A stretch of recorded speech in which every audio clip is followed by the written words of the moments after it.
ज़्यादा लोग problem solve नहीं करते, बस इमोशनली रिएक्ट करते हैं और फिर उस रिएक्शन को कम्युनिकेशन बोल देते हैं।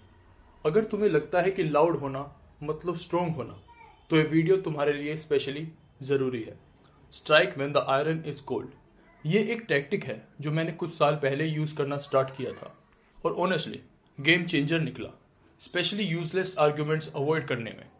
सच बोलूँ तो जब से मैंने ये अप्रोच अडोप्ट की, तब से मेरा किसी और के साथ एक भी हीटेड आर्ग्यूमेंट नहीं हुआ, क्योंकि फाइट के लिए दो लोग चाहिए होते हैं। अगर एक इंसान इंटरेस्टेड ही नहीं है तो फाइट प्रॉपरली हो ही नहीं सकती। तो अगर आर्ग्यूमेंट हुआ, यूजुअली दोनों लोगों ने उसे अलाउ किया। और अगर हम दुनिया में अननेसेसरी कॉन्फ्लिक्ट कम करना चाहते हैं, तो हमें यह सीखना पड़ेगा कि दूसरे का इमोशनल एक्सप्लोजन देख के खुद का कंट्रोल कैसे करें। थेरेपिस्ट होने के नाते मैं एक चीज़ बहुत क्लियरली नोटिस करता हूँ। जब लोग एक सर्टेन इमोशनल थ्रेशोल्ड क्रॉस कर देते हैं, उनकी रेशनल थिंकिंग टेम्पोरेली बंद हो जाती है और इमोशन का टाइप इम्पोर्टेंट नहीं है। हाँ, आर्ग्यूमेंट्स में यूजुअली एंगर होता है, लेकिन होपलेसनेस भी हो सकता है। फियर, जेलसी, इनसिक्योरिटी, इमोशन का फ्लेवर मैटर नहीं करता, इंटेंसिटी मैटर करती है।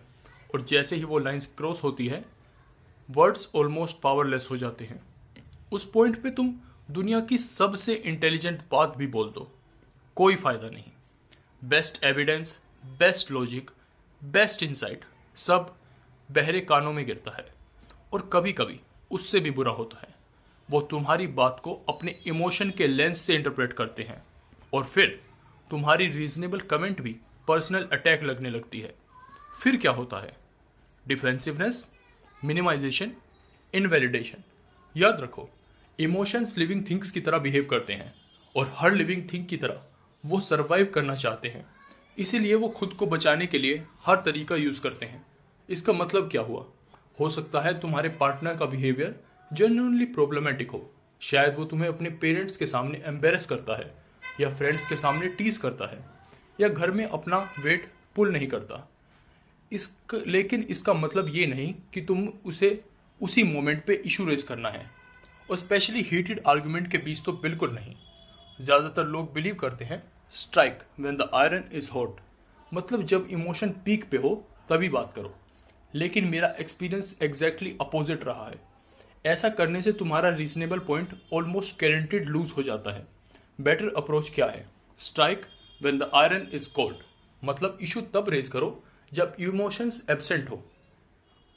हाँ, ये डिफिकल्ट लग सकता है, क्योंकि जब अर्जेंसी डिस्कनेक्ट हो जाती है तो प्रॉब्लम लेस इंपॉर्टेंट फील होती है। लेकिन अगर तुम जेन्युइनली सुनना जानना चाहते हो और एक्चुअल चेंज इन्फ्लुएंस करना चाहते हो, तो अनइमोशनल मोमेंट चूज करना सक्सेस की प्रोबेबिलिटी ड्रामेटिकली इंक्रीज करता है। सही बात भी गलत मोमेंट पे बोली जाए तो वेस्ट हो जाती है। तो प्रैक्टिकल लेवल पे क्या करना है? सिंपल, उस कमेंट को मेंटली बैक पॉकेट में डाल दो और वेट करो, अपॉर्चुनिटी का वेट। फिर जब राइट मोमेंट आए, कामली सर्जिकल स्ट्राइक की तरह बात करो। और अभी मैं एक्सप्लेन करूंगा कि वो मोमेंट आइडेंटिफाई कैसे करना है। लेकिन फिलहाल अगर तुम्हें लगता है सामने वाला एक्सेसिव इमोशनल स्टेट में चला गया है, तो गेम का नाम है डी एस्केलेशन। सॉफ्टली अवॉइड करो, ड्रोन इन मत करो, थोड़ा टाइम पास होने दो। और ये बहुत इंपॉर्टेंट है, उन्हें mentally benefit of the doubt दो। खुद को कॉन्शियसली रिमाइंड कराओ, अभी टेम्परेली क्लियर नहीं देख पा रहा, बाद में समझ जाएगा। तब तक वो इश्यू बैक पॉकेट में रह सकता है। और टेंशन मत लो, बैक पॉकेट की कैपेसिटी लिमिटलेस होती है। तुम सोचते हो उससे ज़्यादा चीज़ें फिट हो जाती हैं वहाँ। और आगे बढ़ने से पहले, अगर जो सुन रहे हो यूजफुल लग रहा है, तो इस एपिसोड को किसी ऐसे इंसान को भेजो जिसे ये सुनना चाहिए। वर्ड ऑफ माउथ से ही चैनल ग्रो करता है। चलो वापस टॉपिक पे आता हूँ। ये रूल तुम पे भी अप्लाई होता है। अगर तुम खुद इमोशनली ओवरलोडेड हो, तो डिस्कशन कंटिन्यू करना यूजुअली स्टूपिड आइडिया है। ज़्यादातर इश्यूज़ को अभी इसी सेकंड सोल्व करना है वाली एनर्जी फेक होती है। लेकिन लोग प्रेशर फील करते हैं और फोर्सफुली डिस्कशन पुश करते हैं। रिजल्ट सब ऑप्टिमल डिजास्टर। अगर तुम इमोशनल हो तो तुम्हारी हर बात उस इमोशन से कलर हो जाएगी। और स्पेशली एंगर में तुम प्रॉब्लम सोल्व कम करते हो, नई प्रॉब्लम्स ज़्यादा क्रिएट करते हो। तो अगर तुम उस मोमेंट पे इशू फोर्स करने की अर्ज रेजिस्ट कर लो, अगर तुम useless back and fourth avoid कर लो तो फ्यूचर कन्वर्जेशंस में तुम मच स्ट्रॉन्गर पोजीशन में होगे। और मेरे एक्सपीरियंस में ज़्यादातर लोग इवेंचुअली वापस आते हैं, स्पेशली अगर तुमने उनके इमोशनल केओस को मिरर नहीं किया होता, क्योंकि तुम्हारा काम रहना उनके बिहेवियर को स्टार्क कॉन्ट्रास्ट में एक्सपोज करता है। उन्हें क्लियरली दिखने लगता है कि लाइन किसने क्रॉस की थी। लेकिन अगर वो तुम्हें भी इमोशनल मड में खींच लेते हैं तो दोनों कंटेमिनेटेड हो जाते हैं। फिर अपोलॉजी भी लेस लाइकली हो जाती है। और जब वो इंसान फाइनली रिपेयर करने वापस आए, बस वही परफेक्ट मोमेंट है, वही कोल्ड आयरन मोमेंट है, क्योंकि अब सामने वाला इमोशनल भी नहीं है और इनिशिएटिव लेके खुद तुम्हारे पास आया है। और ऑनेस्टली रिलेशनशिप में मिनिमम एक्सपेक्टेशन यही होनी चाहिए। अगर कोई इतना बेसिक एफर्ट भी नहीं करता तो शायद तुम्हें मिरर के सामने बैठ के एक हार्ड क्वेश्चन पूछना चाहिए, मैं ऐसे लोगों को अपनी लाइफ में पकड़ के क्यों रख रहा हूँ? जो लोग बैडली बिहेव करके चले जाते हैं उनके पीछे मत भागो।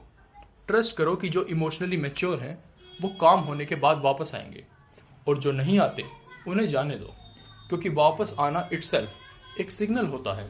इट मीन्स उनके अंदर रिग्रेट एक्टिवेट हुआ है, उनके बिहेवियर और सेल्फ इमेज के बीच में कन्फ्लिक्ट क्रिएट हुआ है, और उस कन्फ्लिक्ट ने उन्हें करेक्टिव एक्शन लेना पुश किया है।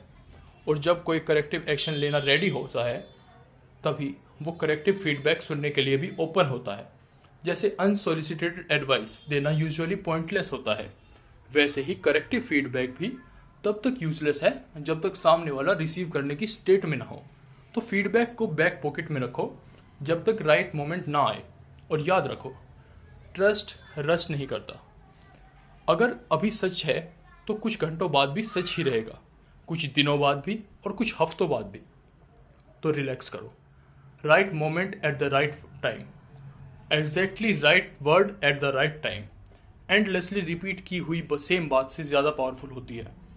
जब कोई सुनने के लिए रेडी ही नहीं है तो बस अपनी सांस वेस्ट मत करो, अपने शब्द बर्बाद मत करो। एंड में बात सिंपल है, इशू डिस्कस करने का बेस्ट टाइम यूजुअली वो नहीं होता जब इशू हो। बेस्ट टाइम वो होता है जब दोनों लोग काम हो, लेवल हेडेड हो, इमोशनली स्टेबल हो। अगर तुम मोमेंट वाइजली चूज करते हो तो तुम सिर्फ सिचुएशन खराब होने से नहीं बचाओगे, तुम एक्चुअली कम्युनिकेशन के थ्रू रिलेशनशिप इंप्रूव भी कर सकते हो। तुम्हारा क्या एक्सपीरियंस रहा है? क्या ये तुम्हारी रियलिटी से मैच करता है? कमेंट्स में बताओ। और हमेशा की तरह सपोर्ट के लिए धन्यवाद। Thank you for listening.